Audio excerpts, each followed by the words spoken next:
The demon and human realms were like two sides of the same sheet of paper, existing in two different dimensions. If you drew a line on one side of the paper, no matter how you extended it, you wouldn't end up on the other side. But Qingmo's sword could pierce the two sides of the sheet and render them one surface. Let's offer an example. The human realm mainland had a river called the Luo, and the demon realm had the Maigu Ridge. These two places were located in different dimensions, but in the original work, after Luo Binghe used Qingmo's sword as a key to merge the two realms, Maigu Ridge was patched into the center of the Luo River and became an isolated island.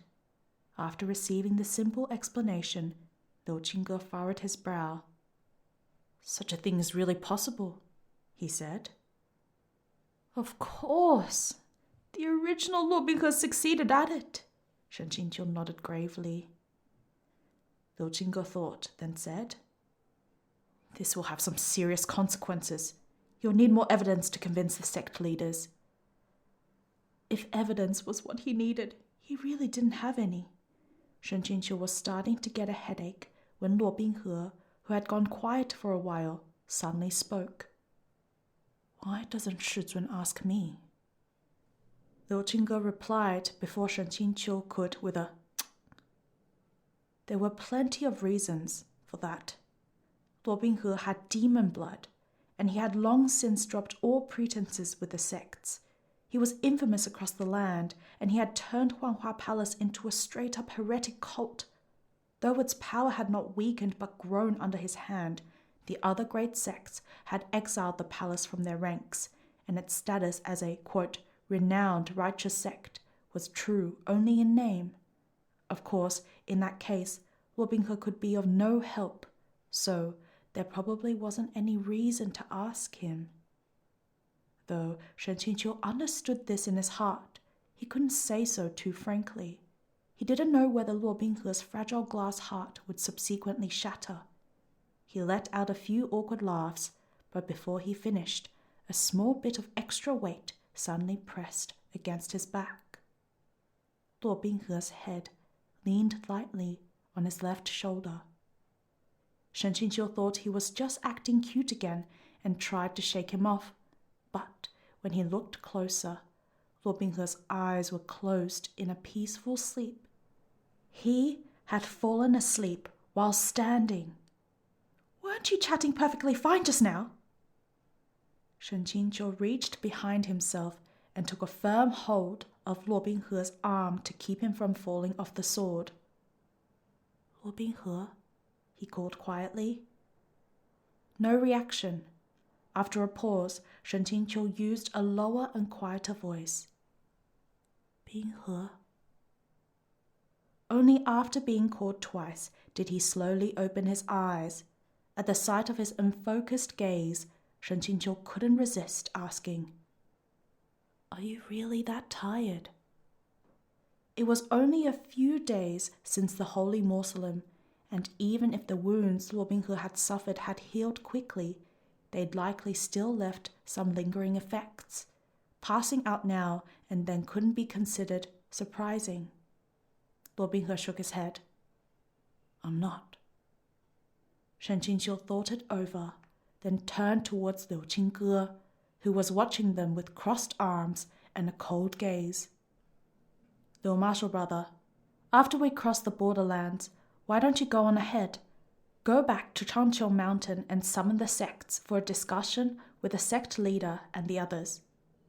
Liu Qingge's eyes widened slightly. "And you?" "I may be back a bit later," Shen Qingqiu said. With Binghe like this, the way I see it, it would be best to rest a bit before we continue." Liu Qingge drew a deep breath. "I came to bring you back." Shen Qingqiu hesitated, while Luo Binghe didn't say a word and only kept his head down, looking extremely docile. "Just one night," said Shen Qingqiu. Liu Qingge looked at Luo Binghe tucked behind Shen Qingqiu's back and snapped, "Not even a night." "Then what could he do?" After another 2 hours, the trio crossed the borderlands and stopped before the largest inn in the city. This city was far from the central plains. There were plenty of local miscellaneous sects, but such spirited and handsome personages with such lofty, awe-inspiring immortal demeanors were rarely seen, and the 3 of them had shown up at once, each more handsome than the last. Quite a few people paused to observe. Liu Qingge lifted his chin and strode forward in long steps, Chen Luan sword in hand, leading the way across the threshold. The main hall was luxurious, spacious, and bright, and a host immediately appeared to greet them. "Liu Marshal brother, are you really going to stay with us?" asked Shen Qingqiu. He'd always had the feeling that Liu Qingge was the type to place himself above the troubles of the mortal world, who didn't need sleep at all, and even if he did sleep, he would do so on a spiritual platform, veiled by lingering clouds. Liu Qingge crossed his arms, sword in hand, and said icily, "I'm concerned." When he looked up, he just managed to catch Luo Binghe silently scoffing behind Shen Qingqiu. Then Luo Binghe's gaze slid sideways, a disdainful smile on his lips, his gaze overflowing with malice. Enraged, the veins on the hand with which Liu Qingge held Chen Luan's sword began to pop. At the sight of this, Shen Qingqiu hurriedly said, "If you don't have something to say, just say it. Don't get angry." Then he looked back, only to see Luo Binghe giving him an innocent blink, his lips still pale. "Good customers, are you here to stay the night?" the host said with a smile. Liu Qingge ignored the host, and Luo Binghe looked like he would fall over at any minute, so Shen Qingqiu could only take charge of the exchange himself. "That's right," he said. "How many rooms?" "3, said Shen Qingqiu. "2 rooms, said Luo Binghe. Liu Qingge stopped just shy of writing, quote, "A wolf's treacherous ambitions deserve both hatred and execution," unquote, on his own face. "2 rooms, please," Luo Binghe repeated pleasantly. "Thank you." "3 rooms, said Liu Qingge. Luo Binghe smiled. "May I ask who's paying?" Both Shen Qingqiu and Liu Qingge froze. There was no need to suggest Shen Qingqiu. He had just escaped a demon's lair. Why would he have something like money? Liu Qingge was even more out of the question. This sort of great master, who was above the troubles of the mortal world, who had slaughtered his whole way here, would never have remembered to bring cash with him. "It's me," Luo Binghe said deliberately, "and I didn't bring enough money. So, 2 rooms. "Liu Marshal brother, don't bicker with him," said Shen Qingqiu. There was no telling whether Luo Binghe had done this on purpose. By now, Shen Qingqiu really didn't dare to assume. If money was the issue, there truly was no other way to resolve it. If they didn't bring enough funds, they couldn't just pawn off Shouya's sword or Chen Luan's sword, could they? After retrieving the tokens for their rooms, Liu Qingge led the way upstairs when Shen Qingqiu walked in the middle. He turned and said helplessly, "If you anger your martial uncle again, next time I'm selling you for money." Luo Binghe looked up. "Shizun, you're always so merciless with me." Ahead of them, Liu Qingge turned back and wrinkled his nose, looking like he wanted to hack these 2 degenerates to death, filled with enough disgust to bury one on a mountain peak and the other at the bottom of the ocean.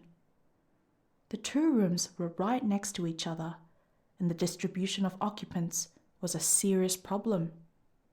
Liu Qingge had his own considerations. Luo Binghe's character and actions were uniformly bizarre, and an evil hung about him. He had embraced a corpse for 5 years, and now Luo Binghe was standing before him in the flesh. Could he just let him have his way? Sparks seemed to crackle through the air. Calm and unruffled, Shen Qingqiu opened a door, turned and closed it behind him. Then he suddenly opened it a crack and said solemnly, "Well, you two get some rest." The sparks froze into ice. "Hey!" said Liu Jingge. The space between Luo Binghe's brows practically darkened into a black cloud. "Shizun, he'll kill me." Shen Qingqiu raised a finger at Liu Jingge. "Go ahead and fight. Just don't kill him." "Yeah, right. Like he dare share a room with Luo Binghe. A straight man and a gay one staying in the same room? That was just asking for death." Yes, Shen Qingqiu insisted he was still straight. His willingness to read a stallion novel like Proud Immortal Demon Wei was rock-solid proof. Nor did he dare to share a room with Liu Jingge. Though Great Master Liu was Changqiu Mountain's #1 straight man across all space and time, so straight it was evident to all the heavens and earth, his straightness as certain a fact as the light of the sun and moon. If the demonic vinegar vat that was Luo Binghe overturned his sour contents, he would be even harder to deal with. For the above reasons, Shen Qingqiu happily said, "Then it's decided." Luo Binghe was about to weep. "Shizun, how can you bear to do this?" Shen Qingqiu chuckled and resolutely closed the door, leaving the other two petrified in the corridor, charred without and tender within.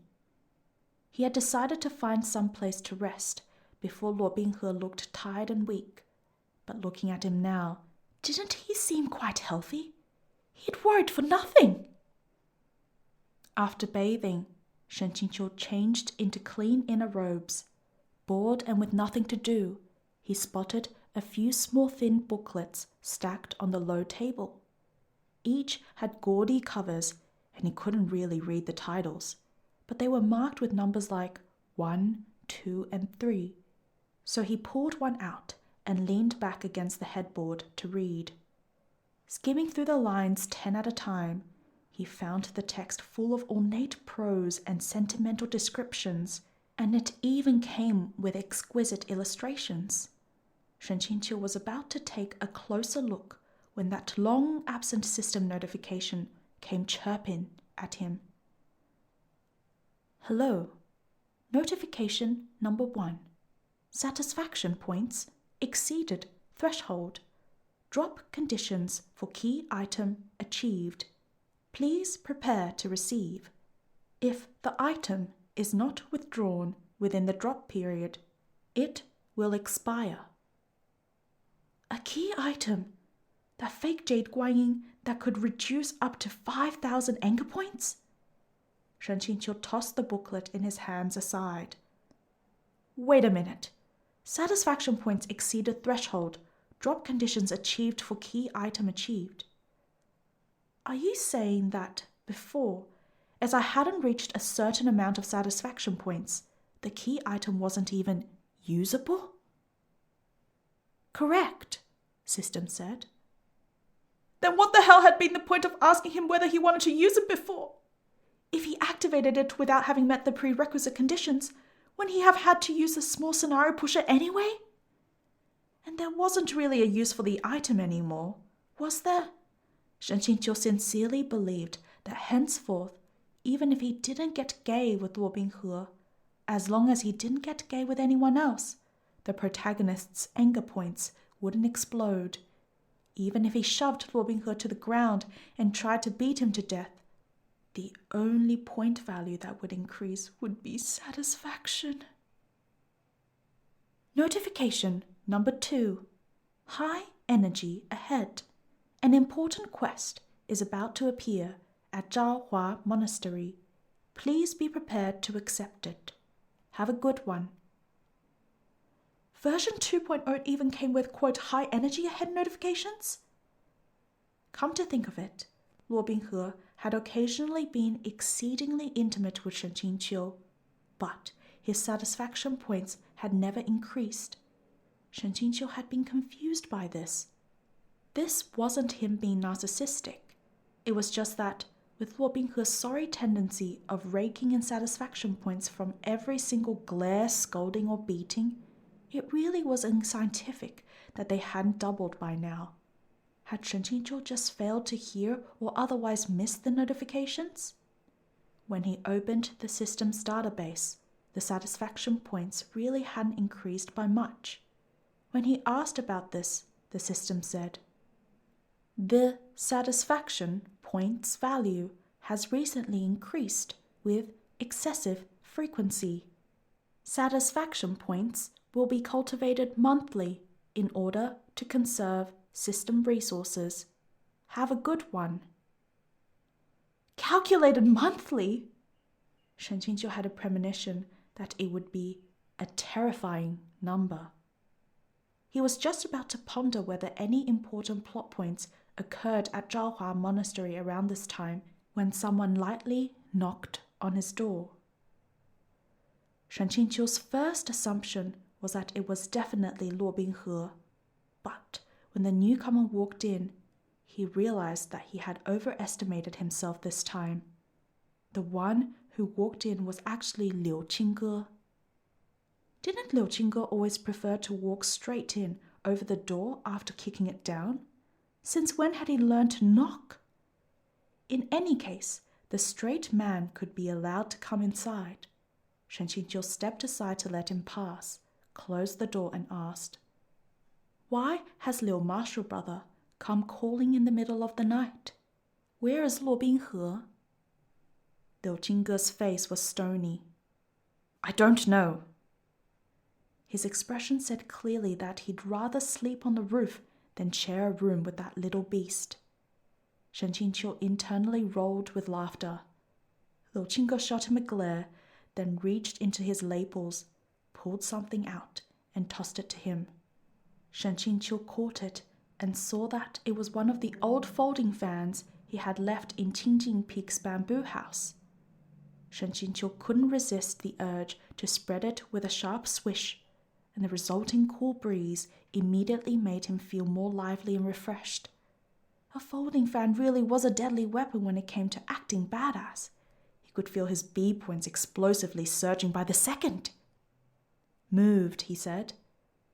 "Marshal brother, to think you remembered to bring this for me." But of course, Liu Qingge wasn't here just to give him the fan. He picked a stool and sat on it, ramrod straight, placing only one arm on the table. "I have something to say to you." Affected by his mood, chéngxíng also grew serious and straightened his back. "Exactly what is up with you and Luo Binghe?" asked Liu Qingge. The Baizhan Peak Lord definitely wasn't asking this because he was looking to gossip. chéngxíng considered his wording for a moment, then said sincerely, "I'm not sure myself. By the time I realized it, things had already become as they are." "You sincerely believe he's changed his ways?" "It's not so much that he's changed his ways as that I seem to have misunderstood him from the start." Liu Qingge sneered. "Misunderstood?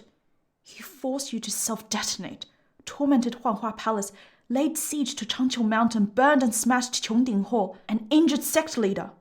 Were these all misunderstandings?" Upon hearing that last part, chéngxíng immediately asked, "Is sect leader all right? He looked to be injured last time. Has Mu Marshal brother treated him? Was it really Luo Binghe who did it?"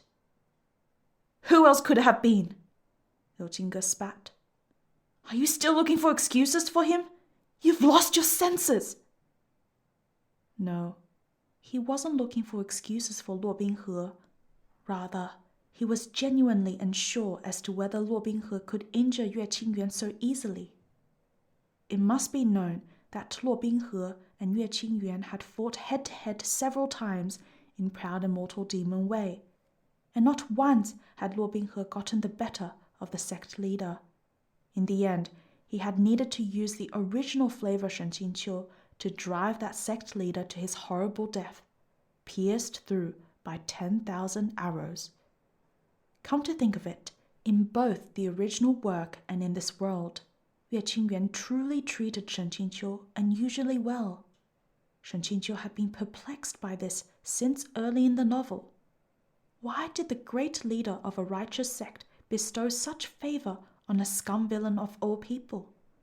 Were there undiscovered hidden depths to this relationship? Would it be one of his plot hole-filling responsibilities?